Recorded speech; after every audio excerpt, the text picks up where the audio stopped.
Sir வணக்கம். நான் Bhagyalakshmi Srinivasan, principal சிந்தி இன்டர்நேஷனல் ஸ்கூலினுடைய பிரின்சிபல். இன்னைக்கு நம்ம ஸ்கூல்ல கிட்ஸ் கார்னிவல் அப்படின்ற ஃபங்க்ஷன் நடத்துறோம். இந்த கிட்ஸ் கார்னிவலுடைய பேர் மெர்ரி பெர்ரி ஃபியஸ்டா அப்படின்னு சொல்லி பேர் வச்சிருக்கோம். ஏன் இந்த கார்னிவல் நடத்துறோம் அப்படின்னு பாத்தீங்கன்னா, இன்னைக்கு குழந்தைகளுடைய நிலையை பார்த்தோம்னா அவங்களுக்கு அதிக மன அழுத்தம் இருக்கு. மெயினா அவங்க மொபைல் போன்லயே அதிகமா இருக்காங்க.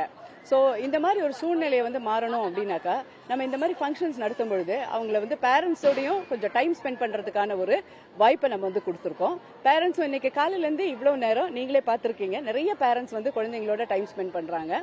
ரெண்டாவதா குழந்தைகள் இன்னைக்கு மொபைல்லயே இல்ல, இந்த சனிக்கிழமை ஃபுல்லா இன்னைக்கு அவங்க மொபைல்லயே இல்ல. இங்க பல கான்சென்ட்ரேட்டட் கேம்ஸ் அப்படின்னு சொல்லுவோம். சில இப்போ விளையாட்டுகள்லாம் பாத்தீங்கன்னா அவங்களுடைய கவனத்தை அதிகப்படுத்தக்கூடிய அளவில் இருக்கக்கூடிய பல விளையாட்டுகள் இங்க குழந்தைகளுக்காக நாங்க இன்ட்ரடியூஸ் பண்ணியிருக்கோம். அந்த விளையாட்டுகள்லாம் விளையாடும் பொழுது குழந்தைகளுக்கு கவன சிதறல்ல இருந்து அவங்க தங்களை காப்பாற்றிக்க முடியும். இதற்காகவே இந்த ஏற்பாடு பண்ணியிருக்கோம். நம்மளுடைய சிந்தி இன்டர்நேஷனல் ஸ்கூல் 35 வருட ஸ்கூல். இப்போ இது சிபிஎஸ்இ ஸ்கூலாக இருக்கிறது. 1வது கிளாஸ்ல இருந்து 12வது வரை சிபிஎஸ்இ ஸ்கூலாக இருக்கிறது.